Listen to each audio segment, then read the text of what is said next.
बड़ी खबर और एक राहत भरी खबर आपको बता दें जो कि कोरोना संक्रमण से जुड़ी हुई है। 111 दिन बाद देश में एक दिन में कोरोना के सबसे कम नए मामले सामने आए हैं। 24 घंटों के दौरान कोरोना के 34,703 नए केस आए हैं, जबकि इस दौरान देश में 553 लोगों की मौत हो गई है। देश में फिलहाल एक्टिव केस की संख्या 4,64,000 है।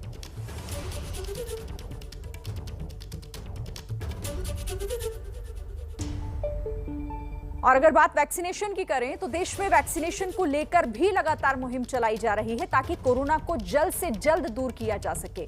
देश में अब तक 35 करोड़ से ज्यादा लोगों को वैक्सीन की पहली डोज लगाई जा चुकी है। वैक्सीनेशन ने एक बार फिर से तेजी पकड़ी है। कल देश में 45,82,000 लोगों को वैक्सीन लगी है।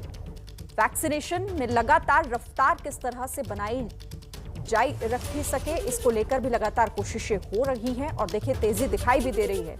कल का जो आंकड़ा है 35 करोड़ 75 लाख कुल वैक्सीनेशन का, ये भारत का 24 घंटे का आंकड़ा 45,82,000 डोजेस लगाई जा चुकी हैं लोगों को।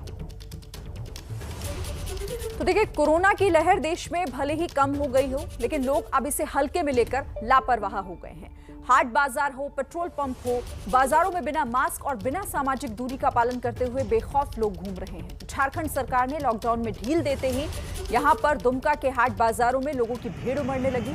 लोग बिना मास्क और बिना सामाजिक दूरी का पालन किए बेफिक्र होकर किस तरह घूम रहे हैं, जरा दुमका की तस्वीरें आप देखिए।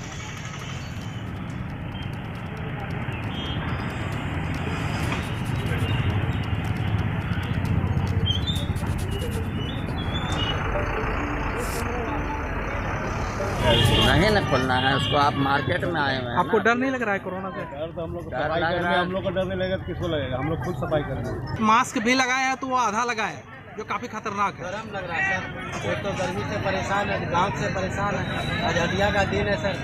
हम लोग तो चाह रहे कि कोरोना दूर हो जाए। कोरोना थोड़ा सा कम लग रहा है, जिसके कारण से आने में मास्क आप मास्क क्यों नहीं लगा रहे?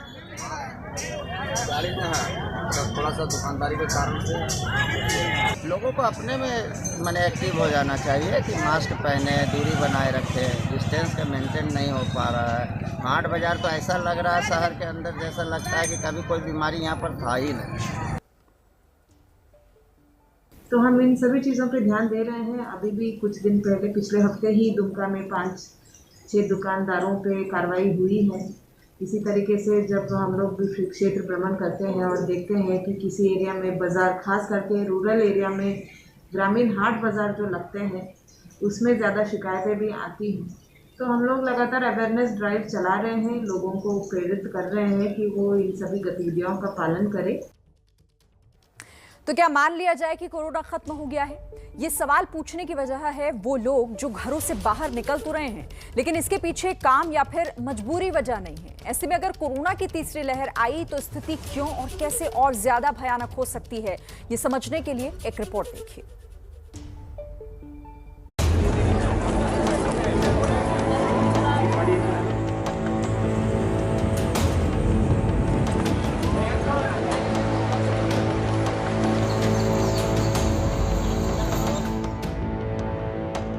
ये तस्वीरें इशारा कर रही हैं कि कोरोना की तीसरी लहर आई तो किस कदर इंसानों की बस्ती में तबाही मचने वाली है।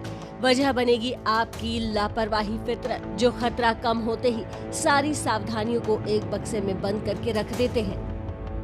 मैदानी इलाकों में कहर बनकर बरस रही गर्मी को मात देने के लिए लोग इन पहाड़ियों का सहारा ले रहे हैं। देखिए किस तरह मनाली की तरफ बढ़ने वाले रास्ते पर गाड़ियों का रेला लगा हुआ है। सड़कें इंसानों की भीड़ से गुलजार है। क्या बच्चे, क्या बूढ़े, क्या जवान, हर कोई पहाड़ियों का लुत्फ उठाने पहुंचा है। जरा धर्मशाला से आई इन तस्वीरों पर ध्यान दीजिए। इस भीड़ में दूरी का ख्याल रख पाना तो नामुमकिन है, लेकिन चेहरे पर मास्क भी न लगाया जाए, ऐसी कोई मजबूरी समझ नहीं आती। यहाँ सैलानियों की ऐसी बाढ़ आ गई है कि होटलों में ऑनलाइन तो छोड़िए, ऑफलाइन बुकिंग भी नहीं मिल रही। शिमला का हाल भी कुछ ऐसा ही है। दिन के वक्त नजर आ रही ये भीड़ शाम होते होते दोगुनी हो जाती है। दिल्ली, पंजाब हो या यूपी, ठंड का लुत्फ उठाने के लिए खूब भीड़ पहुंच रही है।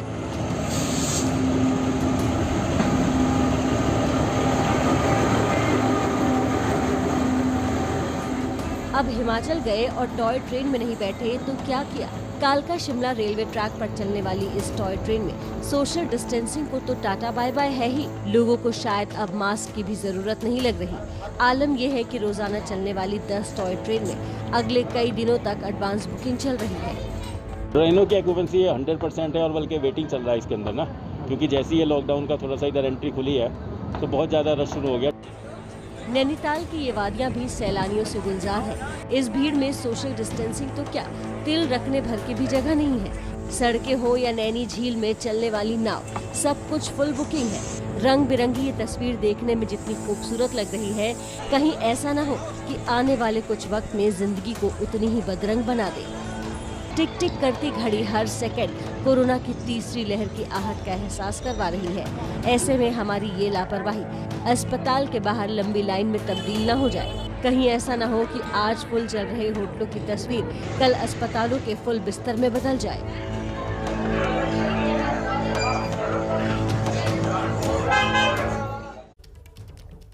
तो दिल्ली के बाजारों में कोरोना नियमों की अनदेखी को देखते हुए प्रशासन ने कई बाजारों को बंद कर दिया है। आपको बताते हैं कि कौन से बाजार खुले रहेंगे और कौन से बाजार बंद रहेंगे। अनलॉक के बाद भीड़ लगाते ये वही दिल्ली वाले हैं जो अभी कुछ दिन पहले तक अस्पतालों के सामने अपनों की सांसें बचाने के लिए गुहार लगा रहे थे। लेकिन लगता है अनलॉक के ऐलान से सबकी याददाश्त को लकवा लग गया है। कल तक देश की मेडिकल व्यवस्था से लेकर सरकार तक को कोस रहे ये वही दिल्ली वाले हैं जिनके लिए मार्केट की भीड़ शमशान में लगी चिताओं की लाइन की भयावह याद से ज्यादा जरूरी है। दिल्ली वालों के इसी लापरवाह रवैये से मजबूर होकर प्रशासन ने कई बाजारों को अगले आदेश तक बंद कर दिया है। दिल्ली के जिन बाजारों को बंद करने का आदेश दिया गया है, उन बाजारों में कोरोना नियमों की अनदेखी बड़े स्तर पर देखी गई थी। लोग बिना मास्क लगाए सोशल डिस्टेंसिंग का उल्लंघन कर रहे थे। लाजपत नगर मार्केट में कोरोना गाइडलाइन का उल्लंघन होने से प्रशासन ने मार्केट को अगले आदेश तक बंद किया। वहीं दिल्ली के गांधीनगर मार्केट की भी 12 दुकानों को 12 जुलाई तक बंद किया गया है। पश्चिमी दिल्ली के नांगलोई में पंजाबी बस्ती और जनता मार्केट को पहले ही कोरोना नियमों के उल्लंघन के चलते 4 से 6 जुलाई तक बंद कर दिया गया था। सदर बाजार की रुई मंडी में भी नियमों की अनदेखी को देखते हुए प्रशासन ने 6 जुलाई तक बंद करने का आदेश दिया है। प्रशासन के बंद का असर अब इन बाजारों पर साफ तौर पर दिख रहा है। लोगों की खचाखच भीड़ से भरा रहने वाला लाजपत नगर मार्केट अब प्रशासन के आदेश के बाद पूरी तरह बंद है। दिल्ली की सबसे बड़ी बाजारों में से एक लाजपत नगर की सेंट्रल मार्केट को बंद रखने का आदेश दिया गया है। ये आप तमाम दुकानें देखेंगे जिन पर अभी ताला लगा हुआ है, क्योंकि प्रशासन ने फिलहाल अगला आदेश जारी होने तक इन दुकानों को बंद रखने का निर्देश दिया है। हालांकि दिल्ली में अभी कई ऐसी जगह है जहां कोरोना नियमों की बड़े स्तर पर अनदेखी हो रही है और लोग कोरोना का डर भुला बिना मास्क के घूम रहे हैं। तो कुछ बाजार भी ऐसे हैं जो प्रशासन की कार्रवाई से बचने के लिए कोरोना नियमों का पालन करवा रहे हैं। दिल्ली के ही जनपद मार्केट में दुकानदार खुद लोगों से मास्क लगाने की अपील कर सोशल डिस्टेंसिंग का पालन करवा रहे हैं। जनपद मार्केट में जहां भीड़ भी कम है, सोशल डिस्टेंसिंग का भी पालन होते हुए कुछ दिख रहा है और हर एक शख्स के चेहरे पे मास्क है। तो ऐसे में जो यहाँ के दुकानदार हैं वो खुद डरे हुए हैं कि कहीं ऐसा ना हो कि कार्रवाई हो जाए और बाजार बंद हो जाए। कोरोना के बीच अगर लोगों की लापरवाही और बाजार में सोशल डिस्टेंसिंग की अनदेखी आने वाले दिनों में कम नहीं हुई तो प्रशासन कई बाजारों को भी बंद करने का आदेश दे सकता है।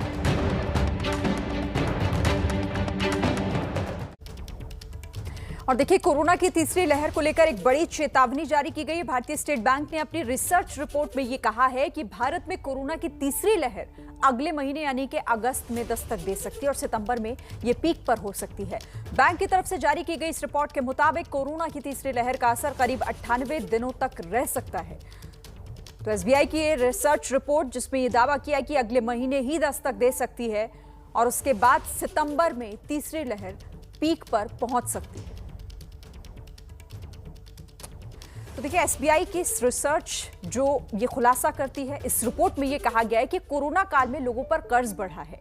महामारी में महंगाई और लाचारी को बताने वाली एक रिपोर्ट आपको दिखाते हैं। कोरोना महामारी में लोगों की आय और आर्थिक स्थिति पर बहुत बड़ा असर पड़ा है। इससे परिवार के स्तर पर कर्ज बढ़ा रहा है। SBI रिसर्च की इस रिपोर्ट में ये आंकड़े देखिए। फाइनेंशियल ईयर 2020-21 में परिवार पर कर्ज GDP का 37.3% पहुंच गया है, जो कि पिछले वित्त वर्ष 2019-20 में 32.5% था। इस रिपोर्ट में ये भी कहा गया है कि महामारी की दूसरी लहर की वजह से कर्ज का ये अनुपात चालू वित्त वर्ष में और बढ़ सकता है। वैसे पारिवारिक कर्ज का स्तर जुलाई 2017 में GST लागू होने के बाद से बढ़ रहा है। इससे पहले नवंबर 2016 में नोटबंदी लागू की गई थी।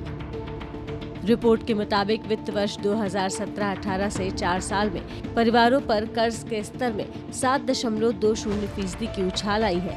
वित्त वर्ष 2017-18 में ये 30.1% था, जो 2018-19 में बढ़कर 31.7%, 2019-20 में 32.5% और 2020-21 में उछलकर 37.3% हो गया। हालांकि भारत में GDP के अनुपात में परिवार का कर्ज अन्य देशों के मुकाबले कम है। ब्रिटेन में 90, अमेरिका में 79.5, जापान में 65.3, चीन में 61.7% है, जबकि मेक्सिको में सबसे कम 17.4% है। परिवार पर बढ़ते कर्ज का मतलब है कि उनकी बचत दर खपत और स्वास्थ्य पर खर्च बढ़ने की वजह से कम हुई है।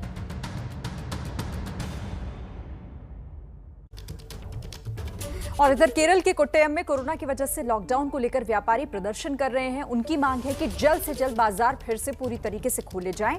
कोरोना की वजह से कई दुकानें बंद होने की वजह से व्यापारियों को काफी नुकसान उठाना पड़ा है। यहां के व्यापारी संगठनों ने विरोध में 1 दिन की हड़ताल भी की है।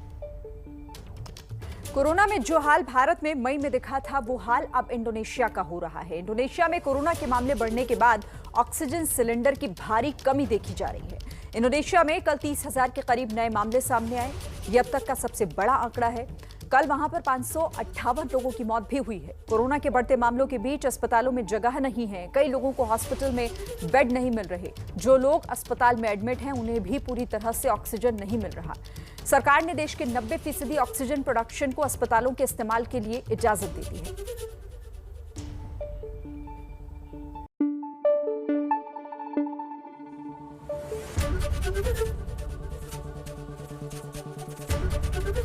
ABP न्यूज आपको रखे आगे।